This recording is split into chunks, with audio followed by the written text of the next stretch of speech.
नमस्कार दोस्तों, स्वागत है आप सभी लोगों का स्टडी ग्लोब्स पर। ये जो दो लोग दिखाई दे रहे हैं, ये क्या कर रहे हैं आखिरकार? क्या सो रहे हैं?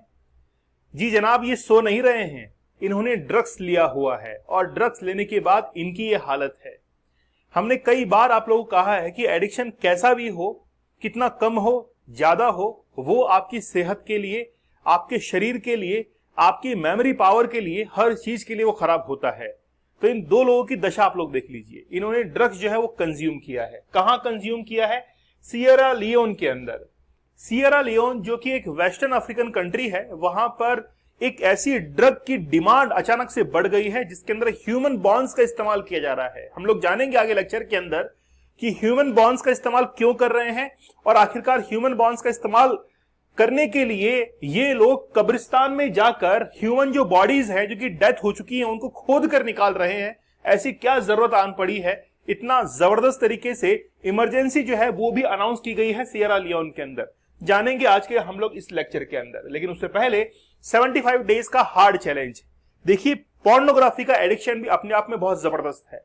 खास तौर पर ये ऐसा एडिक्शन है जिसको आमतौर पर स्टूडेंट या फिर कोई भी व्यक्ति जो है वो किसी के सामने बात नहीं कर सकता है, ना ही वो बोलता है। बात करना भी चाहे तो अगला व्यक्ति उसका मजाक उड़ाता है, लेकिन वो एडिक्शन उसके लिए बहुत घातक होता है। पोर्नोग्राफी जो कि खास तौर पर जो मिडिल क्लास इनकम वाले देश हैं उनके अंदर बहुत अच्छी तरीके से मार्केटिंग करके परोसी जाती है, और आज का जो यूथ है वो इस ट्रैप के अंदर फंसता चला जा रहा है। पूरे इंडिया के अंदर सबसे पहले 75 डेज का हार्ड चैलेंज जो कि पोर्नोग्राफी के एडिक्शन को दूर करने के लिए था, खत्म करने के लिए था, वो इसी प्लेटफॉर्म से शुरू किया गया था, जिसमें 75 टेक्निक्स आप लोग को बताई गई हैं कि कैसे आप लोग इस एडिक्शन से बाहर निकल सकते हैं। खास तौर पर आपको इसके अंदर 75 रियल स्टोरीज बताई गई थी कि कैसे लोगों ने अपनी जिंदगी जो है वो खराब की है, लेकिन जिन्होंने इस 75 डेज के हार्ड चैलेंज को कंप्लीट किया है और आगे भी अभी कंटिन्यू कर रहे हैं, उनके जीवन में बहुत ड्रास्टिक चेंजेस आए हैं। आप लोग ज्वाइन करना चाहते हैं तो इस चैलेंज कूपन कोड को जरूर यूज कीजिएगा और इस चैलेंज को जरूर एक्सेप्ट कीजिएगा। अपनी लाइफ के अंदर एक बार इस चैलेंज को जरूर कीजिएगा। अगर आप लोग पोर्नोग्राफी देखते हैं और नहीं भी देखते हैं तो जरूर कीजिएगा, आपकी जिंदगी के अंदर बहुत कुछ एड ऑन हो जाएगा। चलिए, सियरा लियोन की हम लोग बात करते हैं। वेस्टर्न अफ्रीकन एक कंट्री है, कोई खासा इसकी कोई जीडीपी नहीं है, जीडीपी काउंटिंग में आती भी नहीं है, लेकिन बस बात यह है कि यहाँ पे ड्रग्स जो है वो बहुत हद तक कंज्यूम होता है। ये कोई आज नई बात नहीं है, पिछले 6 साल पहले भी ऐसे ही घटना जो है वो बहुत सारी देखने को मिली थी, और 6 साल पहले से ही ये घटना जो है वो आज तक चली हुई आ रही है। लेकिन अचानक से क्या हुआ कि यहाँ के जो राष्ट्रपति हैं उन्होंने नेशनल इमरजेंसी जो है वो डिक्लेयर कर दी है। बेसिकली ह्यूमन बॉन्ड्स का इस्तेमाल हो रहा है साइको एक्टिव ड्रग के तौर पर। और आप लोगों ने ज़ॉम्बी देखे होंगे। ज़ॉम्बी क्या होता है कि एक कहते हैं कि खून पिशाच, एक ऐसा व्यक्ति जो कि नर पिशाच बन जाता है, किसी दूसरे इंसान का खून कर देता है और उसका फिर इस्तेमाल भी करता है। एक ऐसी ड्रग है जिसका नाम है कुश रोज। कुश रोज जो ड्रग है वो basically made from the variety of toxic substance with one of its main ingredients being ground up human bones. रोज, ये जो आप लोग देख रहे हैं, कुश रोज एक ड्रग का नाम है जो कि सियरा लियोन के अंदर काफी ज्यादा फेमस है। उसके अंदर जो ह्यूमन बॉन्ड्स है इसका इस्तेमाल होता है। होता क्यों है वो अभी हम लोग जानेंगे। इसके साथ में ही जब भी इस्तेमाल करता है, और लगभग ये मान के चलिए कि 3 से 4 साल तक जब वो इस्तेमाल करता है तो मल्टी ऑर्गन फेलियर जो है उसके बॉडी के अंदर देखने को मिलता है, जिसका उसकी डेथ हो जाती है।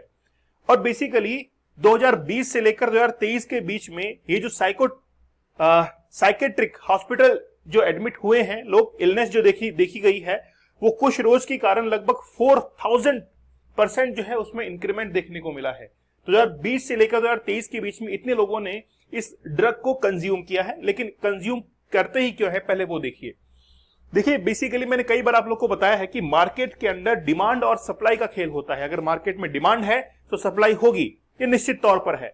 मैंने कई बार आप लोगों को पोर्नोग्राफी के लिए बताया है कि पोर्नोग्राफी की मार्केट में डिमांड है, इसीलिए भर भर कर भारत के अंदर सप्लाई की जाती है। वैसे ही इस कंट्री के अंदर भी ऐसी ड्रग का बहुत ज्यादा डिमांड है। पहली बात तो यह है कि ये जो ह्यूमन बॉन्ड है वो मेन इंग्रेडिएंट नहीं है उस ड्रग का। ये मिलाया जाता है ताकि इसके अंदर जितने भी कैल्शियम, मैग्नीशियम, पोटेशियम, ये जो इंग्रेडिएंट्स हैं ये मिलकर उस नशे को बहुत लंबे समय तक बनाए रखती हैं और बहुत गहराई तक बनाए रखती हैं, क्योंकि नशा जो है वो बहुत लंबे समय तक होना जरूरी है, ऐसा इन लोगों का मानना है। इसलिए ह्यूमन बॉन्स इसके अंदर मिलाई जाती हैं, उसका बिल्कुल पाउडर करके उसको फिर कंज्यूम किया जाता है। लेकिन इसके लिए लाशों को खोदने की कहां आवश्यकता थी? लाशों को खोदने के लिए इनको इसलिए जरूरत पड़ी क्योंकि जब तक इनकी डिमांड मार्केट से फुलफिल हो पा रही थी, तब तक ये मार्केट से जो है वो पिल्स वगैरह जो आती हैं उनको वो कंज्यूम कर रहे थे, जिसके अंदर ऑलरेडी ह्यूमन बोन्स मिली हुई आ रही थी।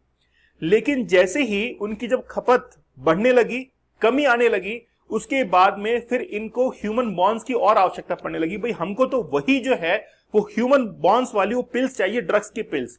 फिर इन्होंने क्या किया, कब्रिस्तान जो है उनको खोजा और वहां से जो लाशें हैं उनको बाहर निकाला और बाहर निकालकर उनमें से हड्डियां जो है उसका इस्तेमाल करने के लिए लग गए। इसीलिए नेशनल इमरजेंसी जो है वो अनाउंस की गई है सिएरा लियोन के अंदर। आप लोग क्या सोचते हैं कि पूरे विश्व के अंदर क्या अफ्रीकन देशों के अंदर जो कि गरीब देश हैं वहां पर ड्रग कंज्यूम होते हैं? आपका सोचना बिल्कुल गलत है। क्यों? क्योंकि अमेरिका, यूएसए एक ऐसा कंट्री है जिसने और देशों को ड्रग्स सप्लाई किया ही है और खुद के देश को भी जो है उसका आदी बना दिया है। पूरे विश्व के अंदर अगर हम लोग देखें तो यूनाइटेड स्टेट्स जो है वो consumes more illicit drug than any other country. पूरे विश्व के अंदर सबसे ज्यादा जो ड्रग्स का इस्तेमाल होता है वो यूएसए के अंदर होता है। कहते हैं कि कोयले की खान में कपड़े जो है या हाथ वो काले हो ही जाते हैं। यूएसए के बाद में अगर हम लोग देखें तो ग्रीनलैंड है, ग्रीनलैंड के बाद में यूनाइटेड किंगडम है, मंगोलिया है। ये सभी वो देश हैं जो कि ड्रग्स का इस्तेमाल सबसे ज्यादा करते हैं।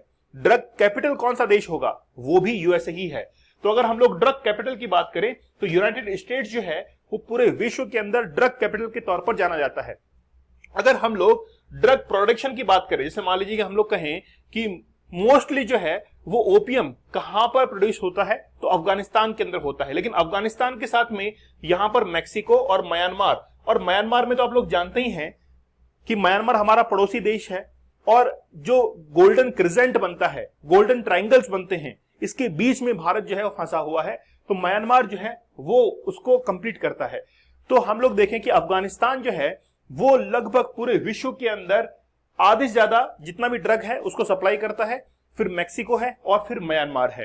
तो ड्रग कैपिटल के तौर पर यूनाइटेड स्टेट्स जो है वो जाना जाता है। अगर हम लोग देखें वर्ल्ड ड्रग रिपोर्ट 2022 के, इसके अकॉर्डिंग यूनाइटेड स्टेट्स के अंदर सबसे ज्यादा कंज्यूमर हैं, लगभग 1 करोड़ के आसपास। 1 करोड़ जो है वो ड्रग यूज डिसऑर्डर्स है, जबकि डेथ जो है वो लगभग 1 लाख के ऊपर 18 या हम लोग कहें कि 19 जो लोग हैं वो 1 लाख लोगों के ऊपर उनकी डेथ हो जाती है। ठीक है, ये नंबर छोटा नंबर नहीं है, ये केवल और केवल ड्रग्स का यूज करने से। अच्छा, अगर हम लोग बात करें यूएसए की, तो अदर कंट्रीज जैसे हम लोग वेस्टर्न की बात करें या फिर सेंट्रल अफ्रीका की बात करें, उससे लगभग 7,500 मल्टीप्लाई कर लीजिए, इतने से ज्यादा जो है वो नॉर्थ अमेरिका ड्रग का कंज्यूम करता है या फिर वहां पर ड्रग जो है वो ज्यादा सप्लाई होती है। सीरा लियोन की बात करें तो 28,000 लोग जो है वो उसका ड्रग यूज डिसऑर्डर से अभी जो है वो चल रहे हैं, जबकि वहां पर जो डेथ रेट है इनकी 1 लाख के ऊपर लगभग आप लोग मान लीजिए कि एक व्यक्ति की जो है वो डेथ हो रही थी। ये 2022 की रिपोर्ट है। 2024 के अंदर ये आंकड़ा जो है वो बहुत हद तक आगे बढ़ चुका है।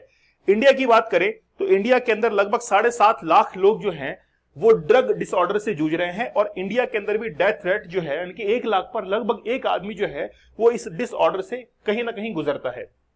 सबसे ज्यादा जो पूरे वर्ल्ड के अंदर यूज होती है वो कैनाबिस होती है। लगभग हम लोग कह सकते हैं कि 209 मिलियंस के अंदर है, ये 209 मिलियंस में है। ये 2020 की रिपोर्ट है। फिर उसके बाद में ओपियोइड जो है वो 61 मिलियंस के पास में है। उसके बाद में यूज होती है एम्फामाइंस जो कि 34 मिलियंस है, कोकेन जो है वो 21 है और एस्टेजी जो है वो 20, यानी कि सबसे ज्यादा अगर यूज हो रहा है तो वो है कैनाबिस। सबसे ज्यादा यूज इस ड्रग का पूरे विश्व के अंदर हो रहा है।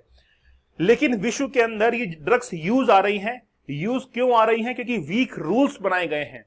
ये यूएन की वेबसाइट के ऊपर बात लिखी हुई है कि पूरे विश्व के अंदर ये जो ड्रग्स सप्लाई हो रही हैं इल्लीगल तरीके से, क्योंकि पूरे विश्व के अंदर जो वीक रूल ऑफ लॉ है इसके कारण और रूल्स का कॉन्फ्लिक्ट होने के कारण जो ड्रग्स है वो आसानी से सप्लाई होता है एक देश से दूसरे देश के अंदर। तो आप लोग इस चीज को एक्सेप्ट करेंगे ही, और हमारा जो अगला कोर्स है वो भी कहीं ना कहीं ड्रग और अल्कोहल एडिक्शन के ऊपर ही आ रहा है, क्योंकि हमने जब पोर्नोग्राफी के एडिक्शन के ऊपर वर्क किया कि कैसे इसको दूर कर सकते हैं, तो हमारे पास में लगभग 50% ऐसी इंक्वायरीज आने लगी, ऐसी क्वेरीज आने लगी जो कि ड्रग्स से भी कहीं ना कहीं, यानी कि अल्कोहल जो है उसको भी कंज्यूम करते थे। तो हमने फिर डिसाइड किया कि हम अगला कोर्स जो है वो अल्कोहल और ड्रग एडिक्शन से कैसे लोगों को बाहर निकालें, इसके ऊपर अगला कोर्स हमारा आने जा रहा है। आप लोग इस 75 डेज का हार्ड चैलेंज को जरूर एक्सेप्ट कीजिए, कूपन कोड यूज कीजिएगा चैलेंज, जिसे डिस्काउंट प्राइस में आप लोग को अवेलेबल होगा। आप लोग लाइफ में एक बार जो है इसको जरूर 75 डेज के हार्ड चैलेंज को कंप्लीट कीजिएगा। दीपक इंदौरा ऑफिशियल, आप लोग टेलीग्राम चैनल से जरूर जुड़ जाइए। लेक्चर्स कैसे लगे मुझे आप लोग कमेंट सेक्शन में जरूर बताइएगा। तब तक के धन्यवाद, थैंक यू, जय हिंद।